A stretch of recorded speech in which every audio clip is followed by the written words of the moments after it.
Welcome to Quick Shots, a short format traditional archery podcast, where we introduce you to some of the world's most influential traditional archers, and occasionally, some random dudes.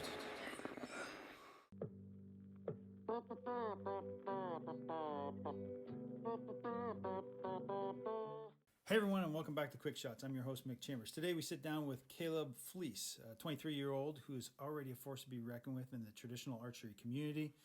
He's a boyer. He's a tab maker. He bleeds red, white, and blue. This kid is awesome, man. I can't wait to get to it. So without further ado, hit it. Hey, everyone, and welcome back. I'm Mick Chambers, your host for Quick Shots. Today we're talking to Caleb Fleece. Hey, Caleb, how you doing? Pretty good. How about yourself? Great, man. Hey, why don't you tell everyone a little bit about yourself, just a bit of a background and who you are and why you're, what kind of archery you're doing. So like you said, my name's Caleb Fleece. Everyone just calls me Flies, and that's okay. I'm just turned 23. I live in South Central Oklahoma, just not too far out of the metro, about an hour out of Oklahoma City. And I've got my career job. My main job is I'm a firefighter, full-time firefighter EMT, and that's one of my passions. And then on my off days, I do a couple of things. I mow lawns. I've had a landscaping business since I got out of high school, which I'm trying to phase out. And what I'm bringing in is stuff that y'all probably seen me working on the past couple of years, which is Ravenclaw Archery. It started out as mainly just making tabs. These are wood tabs, and I back them with it's a wood plate. I put Cordovan and then suede backing, and then I hand stitch those all three together. That's what I really started out with, but I really like making self-bows, so I'll sell one of those here and there. I've got a few orders, but Cody Greenwood's my next order that I got to fill. Yeah. So he's on the list for a self-bow, Mr. Trad Lab. So that's a little bit of who I am and what I do. As far as hunting goes, I'm mainly just whitetail. This year I'm doing black bear, but mainly just, what we have, which is whitetail and black bear and turkey here in Oklahoma, but I'm wanting to venture out in the next few years. So that's interesting. So first of all, Cody and I were out last night hunting on some ground, and man, we haven't been lucky yet. Have you gotten anything, or is the season open for you guys in Oklahoma? Season opens October 1st. So, and that's for black bear and whitetail. So that's what I'm gearing up for. So next week I'll be down in the mountains of southeast Oklahoma. So it was interesting. We tried to get Caleb on the show last night, but he was out getting bait barrels for the bear, right?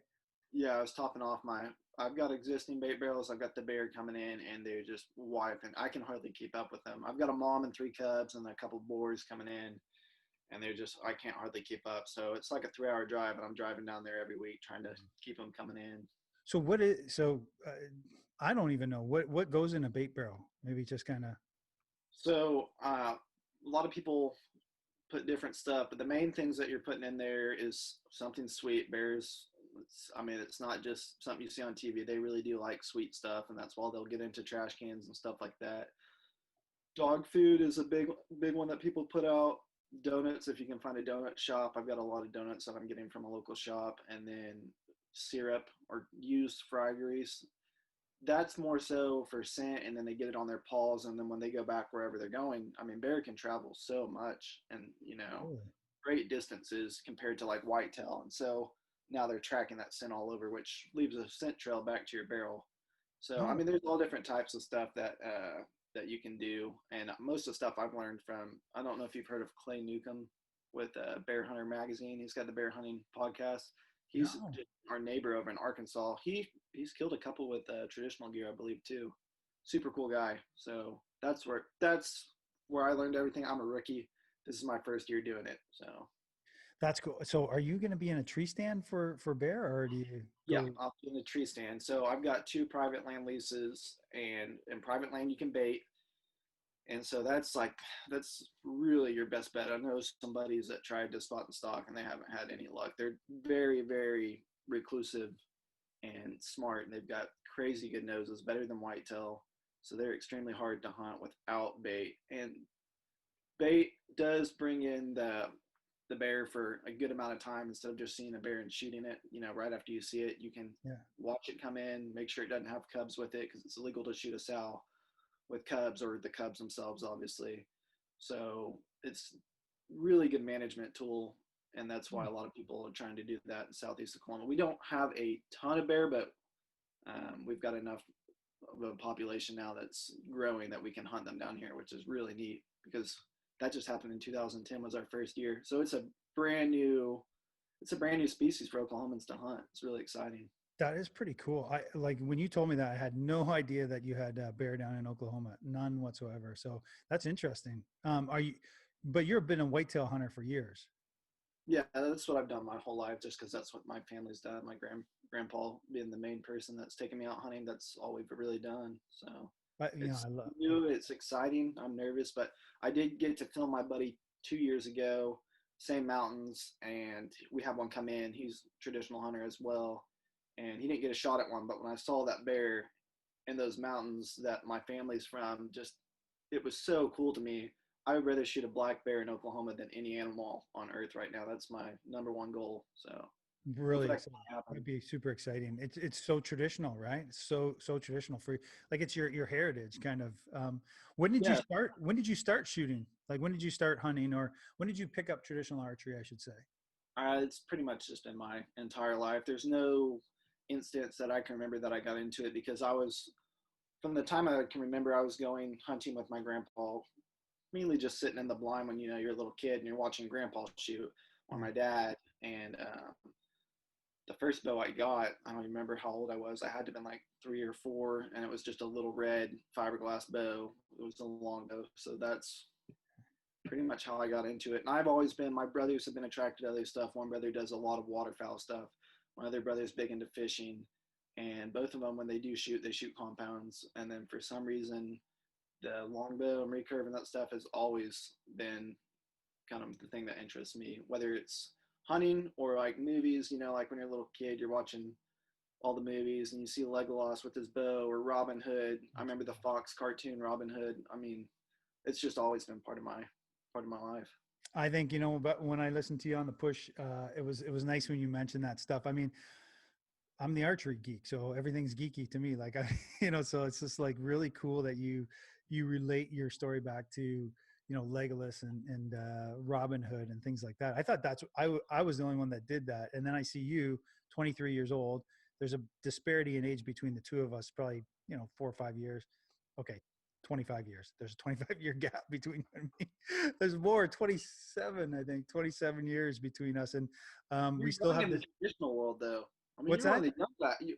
You're young in the traditional world. If you come to an Oklahoma shoot, you'll be like, oh, yeah, the young guys, because our average age is probably 60 something. Yeah, is that right? And Probably.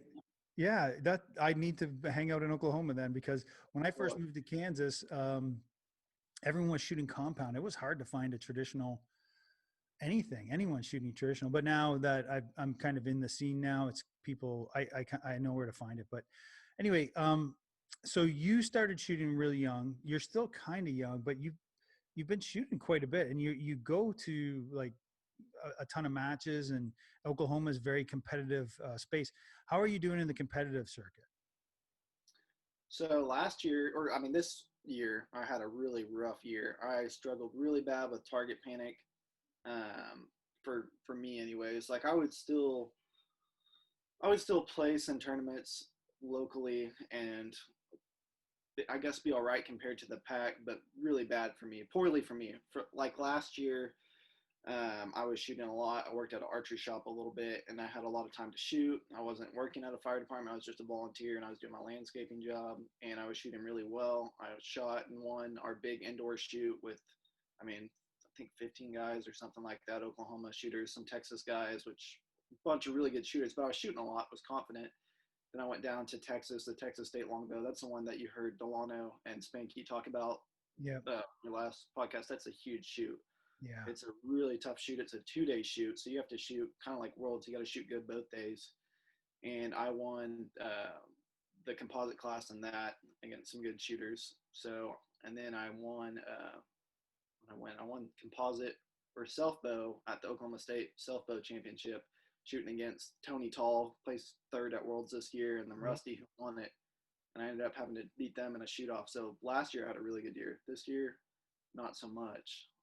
I think a lot of that had to do with I was working a lot, and we took a lot of classes in the early spring when I should have been shooting and prepping for Worlds, and then we ran a call with someone early on during Corona that tested positive, and there was a lot of trying to figure out what to do as far as quarantine goes for people, for first responders. I mean, we were really, you know, we weren't really prepared for that in rural Oklahoma. So that was an early case, and we got put in basically crew housing for 2 weeks. I didn't get to shoot, and that was like 3 weeks before I left for Worlds. So My goodness. I think I probably had a bad situation when into Worlds, and then it made it even worse. I'm not saying I would have done much better, but that definitely didn't help. I think I ended up 7th place out of 21, 22. But I shot terrible for me. That's what was frustrating.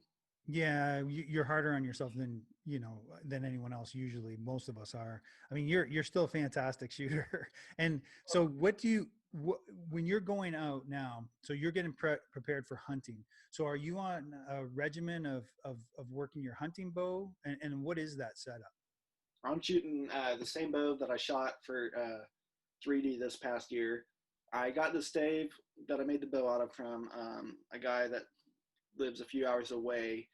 I don't know if it was how it was stored. Age-wise, it should have been dry. It was not completely dry, so it took a lot of setup Worlds. It was hot and humid, and so when I reflex that and I cut it down a couple inches, I'm up to like 55 pounds on that bow now.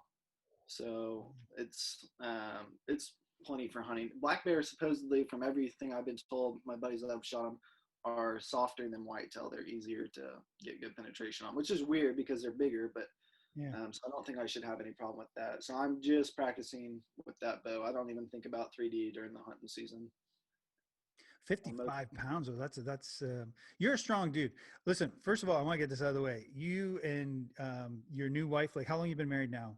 I follow you on Instagram, so We I'm not just trying to stalk you. we just celebrated our 2-year anniversary last month in August. But I mean, I dated her since she was 14 and I was 15. So I mean, we've been high That's school what I was sweethearts. kind of getting to. Like, you guys are the American couple. Now, I'm a Canadian, right? Coming down here, but I gotta be honest. If I were to pick, hey, do I know someone in archery that is the American couple? You two seem like that couple. I mean, it's pretty cute relationship you guys got going on, and the whole thing is just like, firemen. My papa, grandpa, and I follow in his footsteps, being in Oklahoma, and man, you got a great story, dude. Just amazing American story. I'm truly blessed. Like I have a really great life, and I try not to take it for granted because there's a lot of people and some kids that I work with that have had it way rougher than me, and so I've been very fortunate to have all the stuff. You know, having It, a grandpa that took me hunting, yeah. having a good career that I love. So yeah, I'm definitely in a good spot. I appreciate that. No, it's good. You guys are, like I said, the perfect American couple. I would say anyway. It's very good, and it's nice to see that you're so dedicated to her, and dedicated to archery, and dedicated to your family. It's really cool. Very, She's very pretty cool. cool to let me go do all that stuff. I mean, I hear people constantly, oh, the old lady or something like that. My wife is super supportive of everything I do, which makes it a lot easier. Absolutely, you have to have that support system, man. And it's unfortunate that your brothers are not traditional shooters, man. What's wrong with them? Is there I something? don't know. You sure that they're your brothers, like 100%? Uh, we look too much alike not to be, I guess. But Are you the yeah, baby or? no, I'm the middle of the three brothers, and then I've got a sister that's younger than me. Okay. So, but everybody kind of does their. We're all extremely different. So I still hunt with my older brother quite a bit. Anytime he comes up from Texas, he works all over. But anytime he comes up, we always find a way to hunt together every year. And he'll shoot his compound. I'll shoot my longbow. So why don't you tell us about your bow? So you're mentioning, let's go back to that. So you reflexed it. This is you making your bow, your 55 pound self bow, correct? Yes, and I've got another one that I'm making. I just didn't want to. I'm probably going to get it done in the next week or two, and it was just too close to the season. I was comfortable with my other bow, so I decided to hunt the first few weeks with my tournament bow. And then the next one I build will be about 62 pounds. That's what I went with last year. I shot 60 pounds on my longbow and 62 on my self bow, and I really like that weight. So That's fantastic. As long as you can pull that weight and you can do it consistently, that's great. I think guys like you, that you should be pulling that kind of weight. Me, I can't. I would break my shoulder. I'd be done for.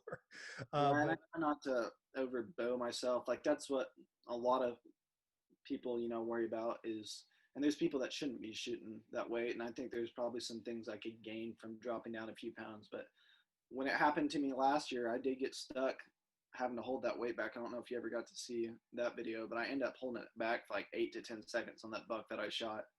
And I was fine. I mean, in my mind, I was like, man, I'm holding this a long time, but I really didn't have any problem with it. And I was still able to make a good shot and get it yeah, done. So I'll have to check that out. We'll put it in here, right here, if we can get that video of you taking that shot on the buck. What are you using? Woodies? this year, yeah, everything. I had a Wingard 3-piece last year. That's what I shot that buck with. And I shot a doe with my self-bow. This year, I've sold every glass bow I own except one longbow.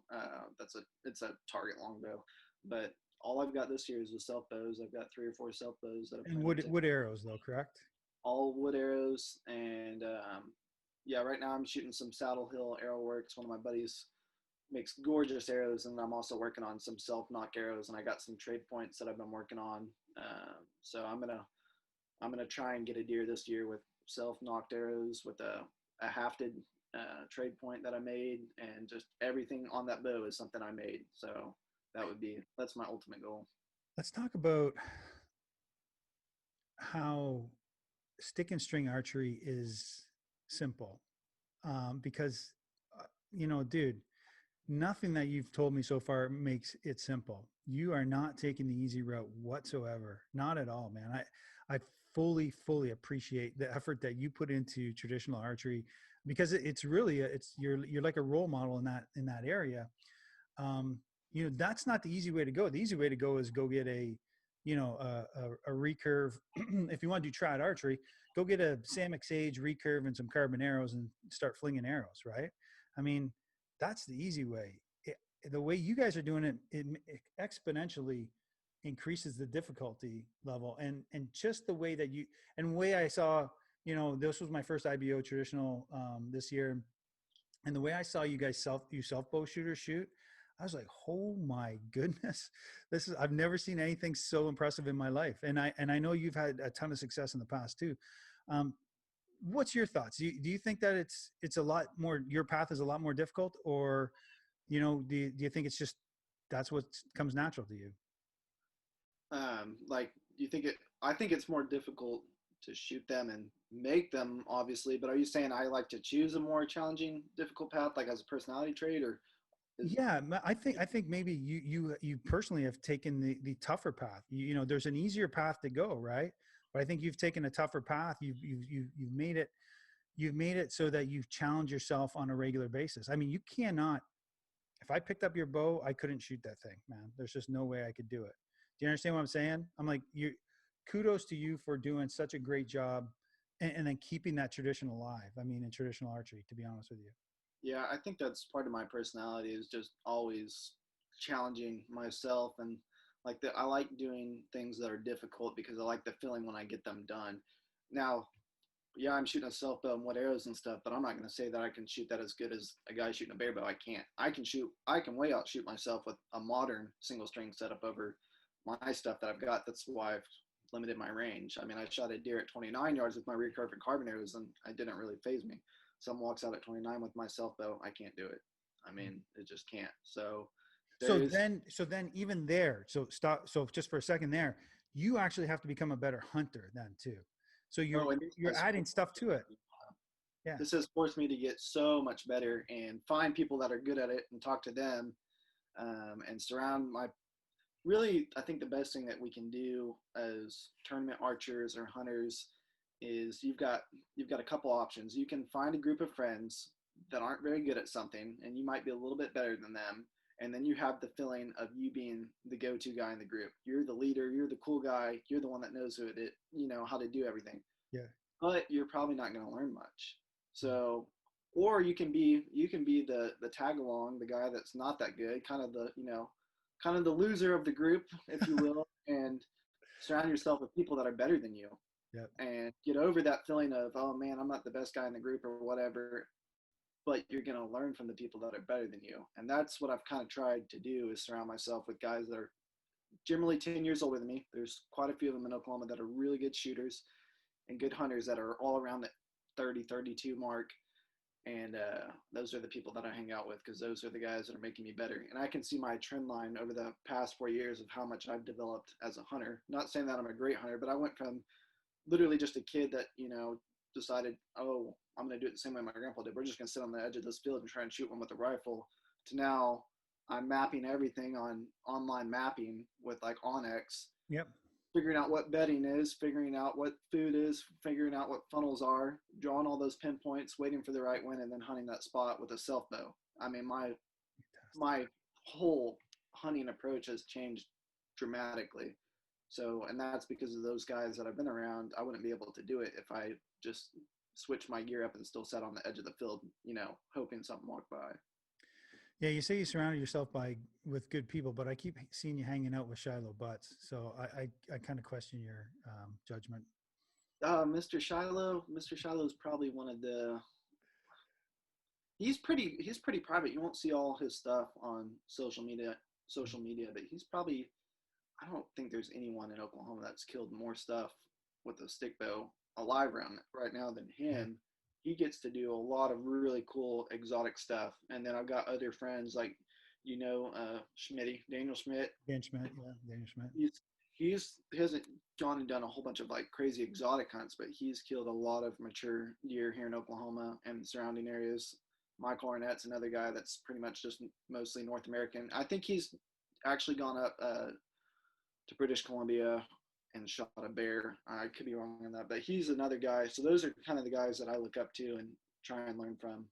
That's awesome. Yeah, it is. It's you're so humble for being so actually really really good, really skilled person, especially your age, and you're only going to get better. That's for sure. It's easy when you've got people like that just whipping your butt week in, week out at tournaments. So Yeah, that's a really elite. All those guys I just named are elite shooters.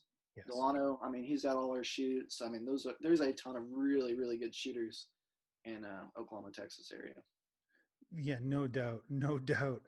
And again, for people who don't shoot traditional stick and string, you literally, me being new to the sport, dude, when I saw you guys perform, I could not believe how accurate you could be with a stick and string. Just fantastic. It's really amazing. So, I mean, it's a great sport to get into. There's challenges there. You've obviously taken the tougher path on purpose, because that's part of your personality. You're a fireman. All these things that are not easy in life, right? So, so kudos to you. And I didn't mention this, but thanks for being a fireman. Thanks for being a first responder. Thanks for being on the front line for us. I mean, I really do appreciate that. As an ex-soldier myself, I just appreciate everything that you guys do. So service as well. That's something that this fire stuff, it doesn't stress me out. It doesn't feel like I'm doing anything tough. It's something that I enjoy to do. That would really stress me out. That's going to be tough being away from your family and stuff like that too. So I have a lot of respect for everyone in the military. Yeah, they're good people. They're good people. Hey, what's one thing that maybe we haven't heard yet? You've been on a couple podcasts now. What's something that you've always wanted to tell people that maybe no one's asked you the question? What is there anything that it's interesting about you that maybe we don't know and that you want to share? Something. I can't. Hey, sorry to put you on the spot. I can't really think of anything off the top of my mind. There's not really anything that I hold back. I'm pretty. I don't really have a huge filter, which can bite me in the butt sometimes. But there's nothing really that I hold back. I mean, how about this then? How about a piece of advice you would give for a new archer? Like what would you say to someone just starting the sport? I think that probably it's what I just talked about now. You've got to try and find someone that's better than you. And you hear that a lot. Zernzak will say that on the push. Try and find a mentor, and that's a popular thing, because there's some things like you can learn from a video or something like that. But like right now, I'm going to be doing all this hunting stuff, but after the hunting season ends, I've got to work on my form. My form is pretty bad. I hurt my ribs last year, and I don't have good back expansion. got a short draw. My 26-inch draw should probably be like 27 or something like that. So I'm gonna go out and find somebody. It's uncomfortable. Do the uncomfortable stuff. Go find someone that's better than you. Try not to annoy them, but ask them, if you can tag along or if they can give you some pointers, because the best thing you can do with archery is learn person to person. I know it's tempting to just watch push videos and listen to podcasts, but sooner or later you got to go out and find somebody that can watch you and correct you and just help mentor you. I know that's cliche, but I mean, really, it's the best thing that I've done in every aspect, from my job to hunting to, tournaments to bow building, especially. I didn't learn any of that stuff on my own. So go out and find someone that's better than you and learn from them and pass it along. Once you get that information, they give it to you.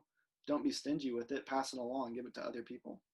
Such fantastic advice, man. I mean, it really is that finding that mentor, finding that coach. I know Shiloh went out and did the Clum stuff, right? He traveled to get that done, and I just one of your peers out there. There's a lot of good resources out there, and mostly what I've heard from the traditional community is that just exactly what you said. Ask those people, and they'd be more than happy to give you advice.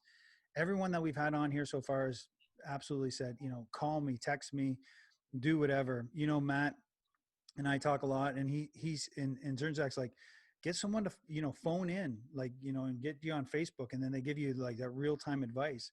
That's good too, but you're right. If you could have someone on that daily basis, someone that's close to you, find that mentor and go forward, whatever your question is, because you're only going to get better with them. Hey, that's kind of really all I had for you.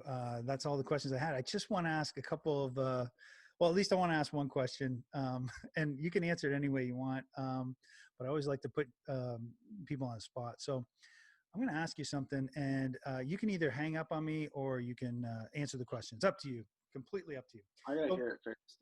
Okay. First thing is, do you think that you're going to regret that mustache years from now or not? I don't think so. I don't know if you noticed, but my mullet is gone. I just got my mullet cut today, so now the mustache isn't quite as cool without the mullet. It's really a 1-2 punch, like a combo deal, Nice. and I definitely miss it. But I'm hoping if I just keep it growing out, maybe it'll fill in and get thicker, and then I can really have that firefighter mustache. But right now, I'm gonna wait and see. That's funny. That's awesome, dude. That 1-2 punch. I know. Hey, when I was in the Army, I had a mustache, right? And then I just, like, all the pictures I see of myself in the Army, I'm just like, oh gosh, that's terrible. That's so terrible. Anyway, just some advice. If you want me to mentor you, I would say shave it. But anyway, your call. Hey, do you get pissed off when people confuse you with Shiloh? You and Shiloh. Nobody's ever confused me with Shiloh. That's kind of an insult to Mr. Shiloh. One, he's probably 2 or 3 inches taller than me, and he's probably got 4 or 5 inch longer arms than me. So Yeah. he's got me beat in those two aspects. But no, I've never had that. I don't think I've ever had that happen. Now I do get upset that I get all the short jokes, and Paul Helms is shorter than me, Oh and yeah. then and then Schmitty is only like an inch taller than me. But for some reason, I am the collective magnet for all short jokes in the traditional archery community. So I know I've got the T-Rex draw length. I'm going to work on that, but Yeah. that's probably, yeah. If someone else could help me take the heat, that would be nice. Well, those guys. So between you, Paul Helms, and Daniel Schmidt, who do you think wins in a cage fight? Like, Who wins in a no cage holds, no fight? holds barred. Don't hold back. Who's going to win that fight? I don't know, man. You watch the UFC and you're always picking the biggest guy, but that smaller, scrappier guy always outlasts him. And the final rounds, he just finds a way to win. So I'm going to take that I as you're going to kick definitely their think ass. I think their hearts explode before mine. I think my fitness is a little bit better. So, especially, I mean, Paul, his heart's already got some problems. So, True. Yeah. yeah. That would be sad if you were picking on him. The poor Paul. Poor Paul. I can't even believe you go there. I think a light jog would take care of that. So, yeah. That's funny, dude. You are fit. How do you stay fit? How do you stay fit? I want to go back. I was going to let you go, but now I'm recalling that you are one fit dude. Is it just because you're in the fire department, or you're just naturally that way? No, that's not because I'm in the fire department, because there's a ton of people in the fire department that are not fit. Just like police officers, it's something that actually it really bothers me because that's the job that we're getting paid to do. We have to be ready to do it at any moment of the day or night. And there's a lot of people that physically, when they get to the call, they can't really perform because lack of fitness. And so that's something that is, I'm a very black and white person. That's something that's really important to me. But it's been important to me before that. I enjoy working out. I've just had to change my workouts. I would love to just bench press all day and then, do a little light cardio. Now I've kind of structured it more towards like, CrossFit type functional fitness stuff that's going to help me in my job. And all that stuff to me is really fun. I enjoy it. I enjoy the grind of, working out. I mean, I know you're big on fitness, so that's got to go hand in hand with eating clean though. So Yeah. 5 or 6 months ago, I changed my complete diet. Me and my wife both. I mean, we ate moderately healthy, but I was getting really bad acid reflux. It runs in my family, and we Yeah. changed my diet up, and I haven't taken acid reflux medicine in forever. That's And so. so What? Tell us the secret. What? How'd you change your diet? Is it a it's protein not diet? anything. It's not anything specific. Although I would say that I've laid off carbs a ton. I do really well on proteins and fats. I eat fats, and then I don't feel hungry for a long period of time. So I eat lots of avocados. My meals basically went from like eating a hamburger and sweet potato fries to eating a turkey burger with, quinoa and just, I mean, it's gross, but I'm not a big food person. So I just eat whatever just to keep me going throughout the day. So Energy. I don't have yeah, I don't have any problem eating healthy. It doesn't bother me. I'm not like always craving pizza or anything like that. So, I mean, I got an air fryer. I air fry chicken, make salads at the station all the time. So, I mean, Oh, I cool. just try and eat. There's no specific thing. I don't watch my calories or anything like that. I just eat healthy, and then I do a lot of stuff in the gym. So, Oh, so are you in the gym once, twice, 3 times a week, 4 times a week, or? uh, generally like 5 or 6 times a week because Yeah. I'll work out on in the evenings at the station. After our work day is done in the evenings, we can go over to the gym and work out. I do that just about every shift. And then on my off days, me and my wife, like that's something we like to do. We like to go to the gym together. We live, like I said, we live out in the country. So it's like 30 minutes into town. So we go into town together and we work out. And it's kind of like our little special thing we get to do, spend time with each other. So, but yeah, I think That's you awesome. can't just talk about fitness because I worked out all the time, like from high school till now, and I didn't really notice getting really lean and having a ton of endurance and stuff until my diet changed. I think my diet was really holding me back. When you marry the two together, stuff starts happening quick. And Yeah. so I'm young, so people are like, "Oh, I remember when I was young. Yeah, it's easy to stay in shape." Like, I'm pretty sure I'm a fat kid. Like, if I don't work out, like I'm serious. Like, I've lost like 15 pounds in the past 6 months since I changed my diet. Like, I'm not naturally like this. It's working out and eating clean. That's that's hilarious. Um, hey, so okay, let's change gears. So that's all I want to talk about you. Forget about you. I want I Yeah. want to I want to talk Okay. about Ravenclaw. So correct me if I'm wrong. Ravenclaw, you're working with wood to make wands for Harry Potter and those guys. Is that what Ravenclaw is all about? Not, I'm not into the witchcraft. Sorry. What is it? First of all, how did you come up Okay. with the So name Ravenclaw? It's I very have seen close. Harry Potter, and uh, I did not know that, or I guess I didn't remember. I didn't know that that was one of the names. The only ones I remember was the one that he's in Gryffindor, and Gryffindor. Yeah. so I really liked the name Raven's Beak, but it was taken, and so I couldn't use that. So I was like, what's another part of a raven? Claw. Yeah. And so I started making that, and then it was like I had already made the logo. My mom helped me make it. We spent a ton of time on it, Oh, nice. and it was like a few weeks after I made it, someone said something to me like, "Oh, that's something off Harry Potter," and I looked it up, and sure enough, and I was like, "I've got too much invested. I'm not changing it." So Oh. I didn't knowingly do that, but like now I do know, and I'm sure that I'm always going to get jokes for that. But No, I don't mean to joke about it. I mean, it's a serious business. You're doing some good work on that, and let's talk about that a little bit. And by the way, it's not that doesn't hurt your marketing potential having it called Ravenclaw. So it's actually a really really cool name. So tell us what that's all about. Tell us what Ravenclaw is all about. so I've always kind of tinkered with stuff and made stuff, and so I didn't really ever plan on turning it into a business. But with my career job, I work 10 shifts a month, 24-hour shifts, so I've got 20 days off a month. I've got my landscaping business in the summer, and then over the winter, I've got all those off days to hunt or do something else to make money on my off days. And so I took my just tinkering personal fun of making tabs and strings and that stuff, and I was like, if I really could get good at this and find something that people would like to buy, I could turn this into my side job on my off days from the fire department, and then I would have two jobs that I love, because I hate my landscaping job. It just pays the bills. I mean, honestly, it's not fun, No. and I don't have it in the winter. So I released the wood tab. It was something I'd always wanted to do. I didn't have the tools or skills to make wood tabs, and then I decided to go out and invest and get some stuff, and I made some of them, and I knew they weren't perfected, but I looked all over it. There was no wood tabs on the market anywhere, and I wanted to be the first person to release it. So it was kind of like, do I wait until I perfect it and then release it, and then someone else could beat me to it, and then I would be the copycat? Yeah. So I went ahead and released it last year, but I've done a lot of things. I've bought a lot of things. I've got a little CNC machine that I'm programming to cut out just the shapes and the holes, and I'm going to be having a lot better tabs popping up this winter. So that's my main thing, is my tabs, because there's no one out there. Well, now there is, but there was no one out there making wood tabs, and that's what I really want. My market to be. It's a niche market. Not everyone's going to spend that much money to buy a tab, but if you're spending $1,500 on a custom bow, what's $40 to have a matching tab that's handmade. And then Absolutely. I love building self bows. It's super fun to me. So here and there, I'm going to offer self bows for sale. I don't know if I'm going to keep doing orders. I might just make one, do what the wood wants to do, build the specs I want to build, and then let's list it up for sale, because it's stressful building a bow to spec. For sure.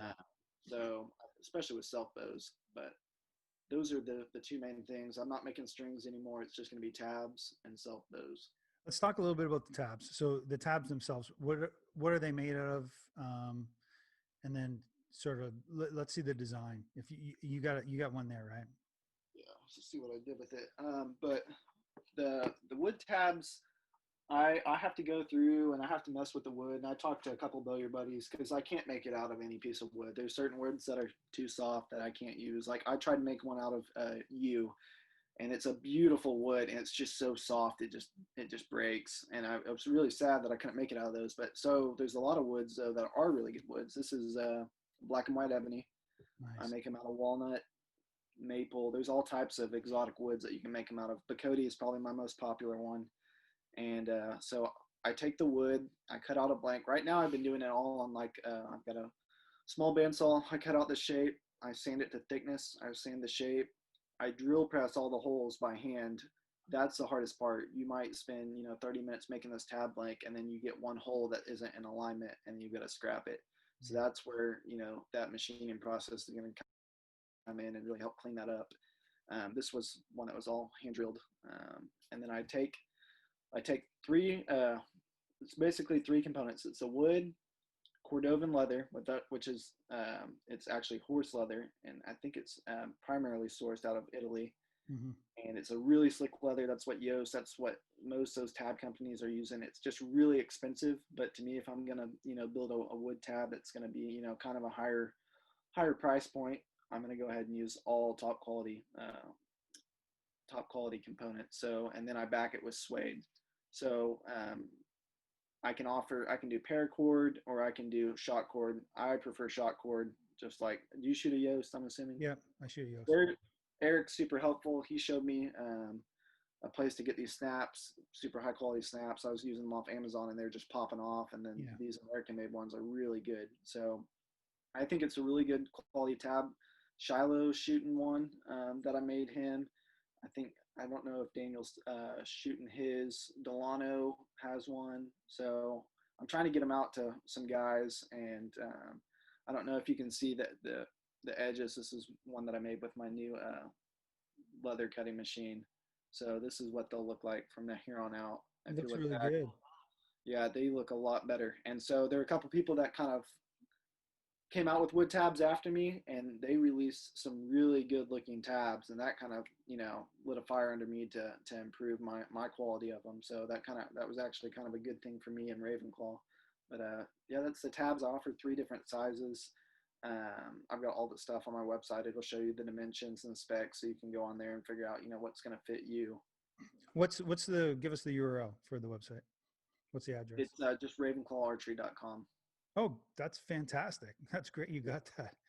That's good. Yeah. And then where else can people find you on the interwebs? Ravenclaw Archery on Instagram and Facebook. So I'm on everything except Twitter. You're not on Twitter?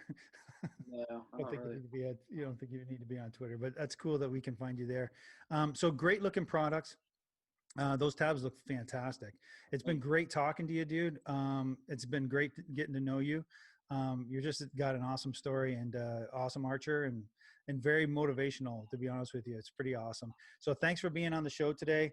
I'd like to thank all our people who are listening, still listening. Don't forget to share, subscribe, like, and then also make sure you go check out Ravenclaw. Make sure that you send some business that way to Caleb. So thanks everyone for watching, and thanks for listening. We'll talk to you later. Until we talk again, enjoy the great outdoors. Take care.